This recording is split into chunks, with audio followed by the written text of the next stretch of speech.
The battle on Namek changed everything. Goku unlocked the legendary Super Saiyan form, Frieza's empire crumbled, and the galaxy was never the same again. But what if things were a little different? What if instead of Goku, it was Goten who faced off against the tyrant Frieza? Would the son of Goku, born with immense potential but still so young, fare against the monster who terrorized the universe?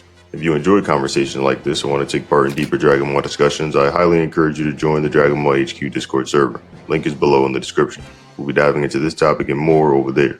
Now, without further delay, let's begin. Let's start with the version of Frieza that most fans remember first, his initial form, the one seen hovering in his pod, casually executing Namekians without a hint of concern. According to official sources like Daizenshuu, first form Frieza's power level is listed at 530,000. This figure is critical. Not only is it the highest scouted verified number at that point in the series, but it also completely eclipses the strength of every Z fighter present on Namek. To put that into perspective, Captain Ginyu, the strongest of the elite squad, maxes out at 120,000. Post-Zenkai Vegeta is estimated to be somewhere between 250,000 and 300,000. Even Piccolo, after fusing with Nail, a fusion that made him a serious contender, still isn't clearly stronger than Frieza in this form. In this state, Frieza effortlessly manhandles Vegeta, Krillin, and Gohan, showing little to no effort. He's not exercising himself, not powering up, simply toying with them like it's sport. It's important to note that Frieza is a control-driven fighter. He enjoys being in absolute command and intentionally operates in his weakest form to mock and overwhelm his enemies. This implies that even within his first form, he may not be utilizing the full 530,000 unless it becomes really necessary. Despite Vegeta receiving multiple Zenkai boosts, Frieza still doesn't view him as a threat, reinforcing how massive the power gap truly is. And this is just the beginning. When Frieza transforms into a second form, the tone shifts dramatically. This is the point in the arc where the heroes genuinely panic. Unlike his calm and smug demeanor in the first form, second form Frieza is more aggressive and emotionally expressive. This suggests he's beginning to take the battle a little more seriously. He explicitly states that his power is doubling, but most agree he wasn't using his full strength before. So it was more accurate to place second form Frieza around 1 to 1.2 million in terms of power. In their first encounter, Piccolo struggles immediately and is forced to shed his weighted clothing. Even then, he's pushed to his limits. Frieza's power-up sends shockwaves through Namek, shattering the ground and summoning massive winds. The series' visual language for a catastrophic power jump. His cruelty escalates here when he impales Krillin on the horn and hurls him into the water, a chilling reminder of his sadistic tendencies. Even when Gohan unleashes a furious rage boost in response, it only momentarily phases Frieza. The takeaway is that Frieza is once again playing with his prey, but now with significantly more power. He only begins to show mild frustration when Piccolo starts pushing back, but he still hasn't transformed out of necessity. This is still just a performance. Then comes third form Frieza, the most unsettling of his transformations, both visually and behaviorally. This form is grotesque. Elongated skull, sharp features, and an alien-like appearance inspired by xenomorph horror. And his fighting style matches this monstrous look. Where the second form was still calculated, the third form is pure chaos. Frieza lets out unhinged screams, fires off relentless barrages of energy, and seems more interested in causing pain than winning quickly. There's no official number for this form, but we do know the characters acknowledge another leap in power. Frieza quickly overwhelms Piccolo, who had just managed to keep up with his previous form. So if second form Frieza was around 1.2 million, it's reasonable to place third form Frieza around 1.5 to 1.8 million range.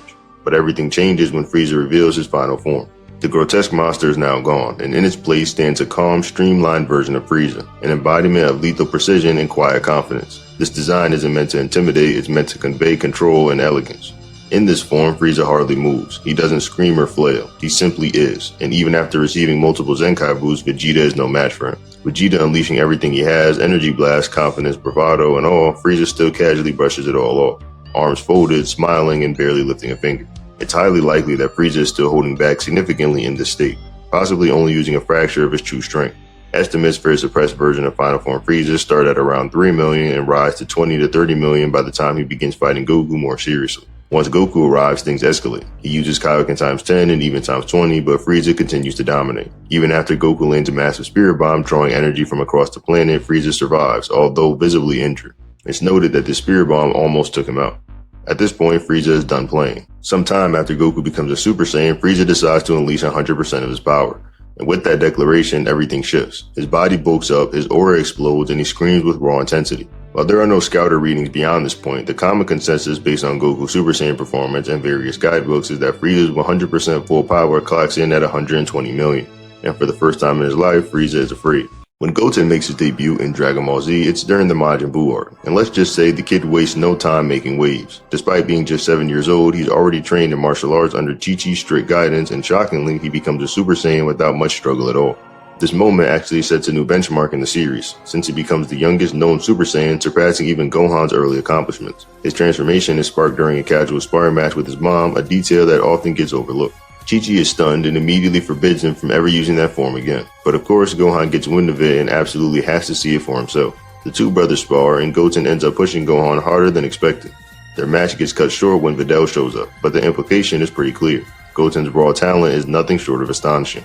Even Gohan begins to feel the pressure. He admits that if he doesn't resume serious training, both Goten and Trunks could surpass him soon. Notably, there is a statement from the Daizenshuu that suggests Goten's power isn't much different from Gohan's. Though, let's not forget that Gohan spent 7 years slacking off after the Cell Games, which dulled his edge considerably. He went from being Earth's undisputed strongest to lagging behind Goku and Vegeta, both of whom spent those years staying sharp and continuing to grow. Goten and Trunks keep honing their skills together and eventually enter the young division of the 25th World Martial Arts Tournament. After steamrolling their way through the competition, they clash in the finals. Trunks narrowly edges out a win, but it's a tough fight. Goten doesn't make it easy. The duo later sneak into the adult division under the disguise of Mighty Mask. They end up fighting Android 18, who quickly realizes these two aren't normal kids. Even in base form, their energy output shocks her and she praises their strength despite their small structure. And this isn't just for show. Android 18 is no slouch. She was stronger than earlier Android Saga Goku and Vegeta even after their intense gravity training.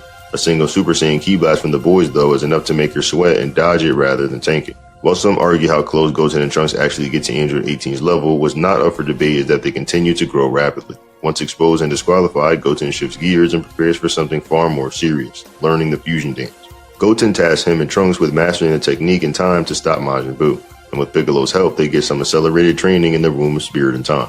Inside, they spend roughly 1 to 2 weeks refining their synchronization and raising their power, and the results speak for themselves. When they emerge, Gotenks is born, and the Daizenshuu claims that even Majin Vegeta doesn't measure up to this new fusion. Now, Gotenks isn't just a new fusion, he's a game changer in terms of scaling. When he first faces Fat Buu, Super Saiyan Gotenks is clearly a threat.